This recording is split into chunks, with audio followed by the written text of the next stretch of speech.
Our next speaker is the professor in the School of Culture, Media, and Society and Institute for AI and Robotics at Waseda University in Tokyo, an associate fellow at Cambridge CFI.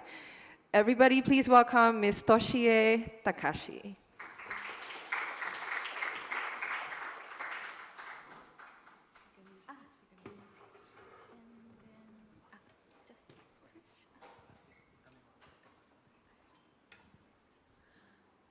Hello, everyone. It's a great honor to be here. And first, I'd like to express my sincere gratitude to the organizer for this happened to me to bring here such a wonderful opportunities. So today, my focus is, oh, sorry, it's going. Human-centered and human-centered compassionate AI and shaping a sustainable and inclusive future. And so today we live in a rapidly changing social environment, and it has been called as the industrial 4.5 or 4.0 or 5.0. But Japan uniquely talk about the society 5.0.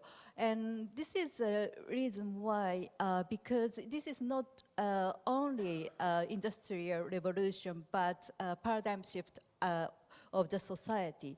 But this happened is not only in Japan, but everywhere. So let's go back to the human history. So first we started the talk face-to-face like we are doing now. And then we use the fire for the signal. Then we can talk beyond the place. And then Gutenberg invented the printing technologies. Then, Bible, many people can read the Bible. So this is the first mass media. In 19th century, we have the telephone, so we can communicate with others beyond the place, far away, And then 20th century, we have satellite and internet, so we can collect the information, the global, or communicate with the people out, and globally. And then 21st century, we have like mobile phone, IoT, or SNS. So we constantly connect with each other. And according to Osaka AM, University of Cambridge professor, and he talked about IoE, Internet of Everything, in 2050. So in the 2050, we can interact with everything, even nano, bio nano, or senses brain, or neutrino network, and so on. And so go back to the Japan and talk about society 5.0. And as we know, we are the most aged society. And nearly 30% of population become over 55 years old. So Japanese government tried to create a smart community by using the autonomous vehicle or drone technology, or AI and robots. And for example, if you collected the data since you were born, and then you could predict about the illness, or you can have a more healthy life, and then maybe people might have live longer, maybe over 100 years. So this is just one example, Moonshot R&D program, and I joined this program in the Goal 3, and with the robotics and computer scientist and neurosurgeon, and I am from the humanity and social science, more like ethics or social needs or social acceptance in the global world. So this concept, I think everybody has the smartphone. So this, the aim is they tried to make a smart robot after smartphone. So everybody has each smart robot. So maybe next time your robot sit next to you and then collect the data since you are born. And then the one robot can do everything and until you die. So it's like, sometimes very assist for the houseworks or maybe healthcare or medical treatment and even surgery. So they tried to create this kind of robot by 2050. So this is the Moonshot R&D program. And So AI provide us a lot of great opportunities. So, and AI, for example, maybe you use the ChatGPT or Gemini and then communicate with people transnationally. And maybe you can use the generative AI for your self-actualization. So then maybe we can have a happier society, happier life. However, people talk about this. However, there is a risks. AI will also provide serious risks. So for example, because of biased data, there maybe AI could reinforce our discrimination or maybe gender or ethnicity, more like stereotyping pictures they might give. So in a sense, discrimination or exclusion and brings identity crisis means if you over dependency. So I said that maybe everybody has a robot, but if you only talk with your robot, or maybe even now ChatGPT, some people said that ChatGPT say never bad things to me, so I prefer to talk to ChatGPT rather than my boyfriend or something like that. So if you only or mainly interact with ChatGPT, or you feel more comfortable, maybe over dependence. So in a sense, maybe you might lose your identity as a human beings. So this maybe brings the society or chaotic effect. So it may be unhappy society we might have. So how can we create a better society? So I tried to give human first innovation. I've been talking about this over 10 years. And before that, human-centered AI become popular, I talk about always human first innovation. And the goal is to contribute towards the vision of a future where people happiness takes center stage. So today I'd like to give 3 points: human first, cross-disciplinary, and self-creation. And so AI is a tool and to, so it is not AI, but we have to decide our goal, So in a sense, especially for Japan, since World War II, Japanese government tried to recreate our society as a high-tech country. And of course, Japan became, sometimes as a number one, Japan as a number one, maybe you know that term. But now we really, when we talk about AI, we have to move from AI first or technology first to human first. And also now, all nations, all countries, or even companies are very competitive to develop the AI. So I'd like to say not like America first or Japan first or China first, but human in general. We live in the same planet, in the Earth, so it means human in general first. Also, I said that, for example, Moonshot, I'm working with robotics and computer scientists from the humanity and social science. So this cross-disciplinary innovation is very important. And in the beginning, we have to embed ethics into the design, not after that. So from the beginning, we have to understand that what kind of a robot, what kind of AI people want, not computer scientists want, not robotics want to create the robots, but human, people, what kind of robots they want or what kind of robots they don't want. So that's, I think, this is very important. So how can we do this human first innovation? So I like to introduce two projects for young people and AI. So one is Future with AI, and in collaboration with the United Nations. And the goal is to deliver global voices of children and young people to the UN and other stakeholders as a response of the new UN strategy number 11, listening to and work with youth. So I'm working with the person, Lambert Hoget from UN, and then we asked 254 young people and also 36 different countries. So just briefly, very briefly introduce this.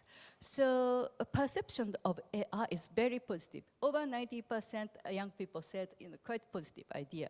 And we asked what kind of word, do you in your mind when you hear the AI? And then future or innovation or hope, convenience, quite positive word. The only unemployment is a negative word. So, and then what kind of tasks do you want to use AI? And mainly simple and repetitive tasks. So this is like a AI only, and this one is a collaboration. And this one is a no AI, only human, So, for example, factory work or delivery or surveillance, education, or sales, and that kind of quite a lot of tasks people want to use AI. However, for example, political decision making, or like a care for elderly people, or care for children, and those tasks people think, no, we shouldn't use AI. Human have to do it, or even human. AI could support, but human have to first think about it.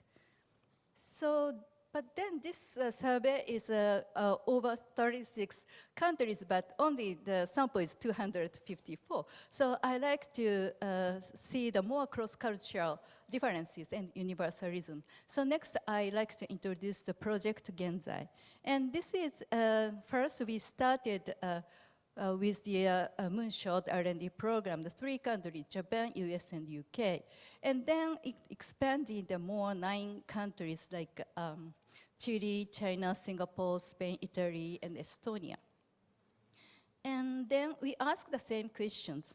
And the answer is that, for example, child care, even Japanese people said, no, 70% we should do the humans. But for the care for elderly people, Japanese people, like 60 or 70% of Japanese people said, no, we can use AI for the care for elderly people. So in general, Japan is more positive about AI. So why? Why Japan? So this is always explained from the techno-animism in Japanese fiction. This is Ghibli, my favorite movie. And I said that after World War II, the Japanese government have to rebuild our society. And the government also company lots of created a quite positive image. For example, Doraemon or Mighty Atom. And then AI and robots are friend, not enemy.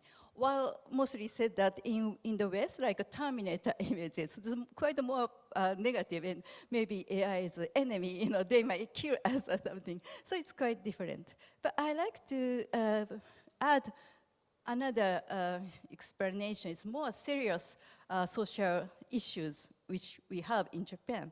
I said that Japan become very super aging society, and this is population very declining, no more Japanese people exist here.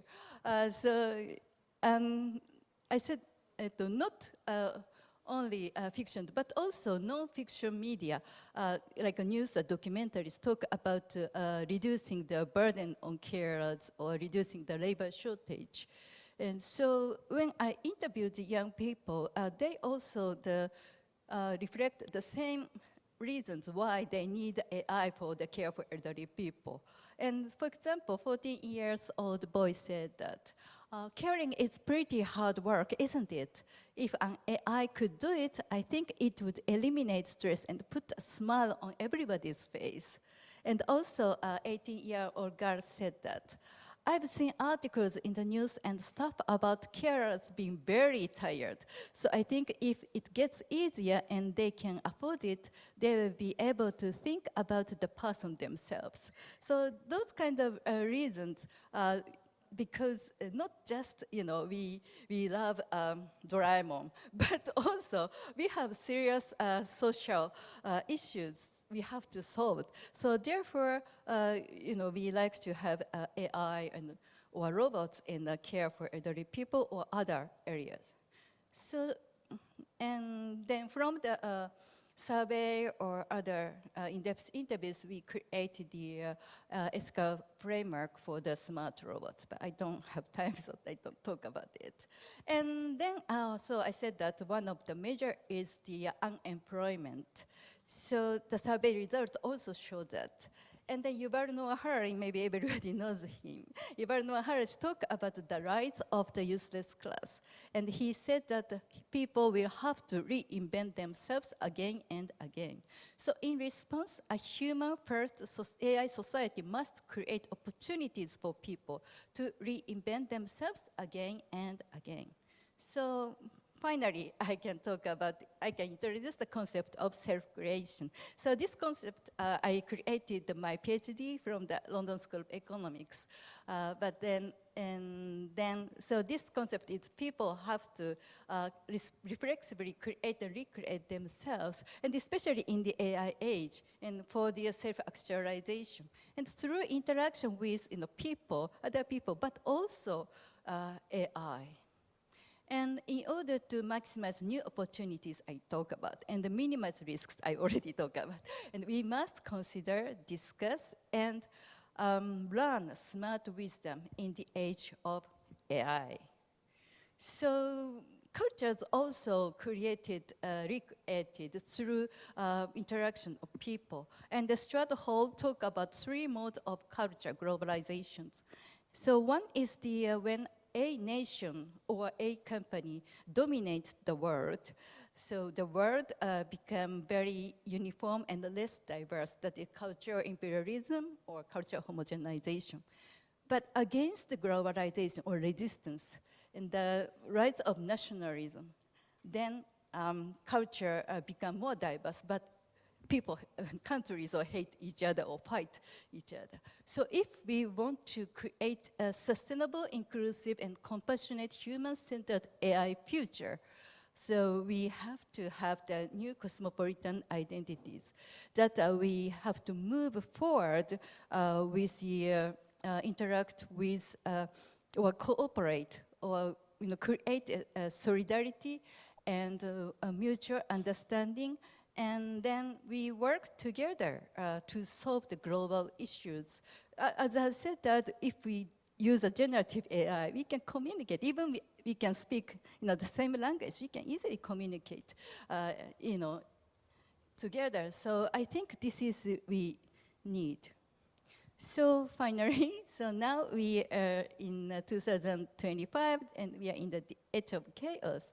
But if we create and recreate ourselves and our community, or even global community, with smart wisdoms, I hope in 2050, human-first AI society will emerge. And thank you very much.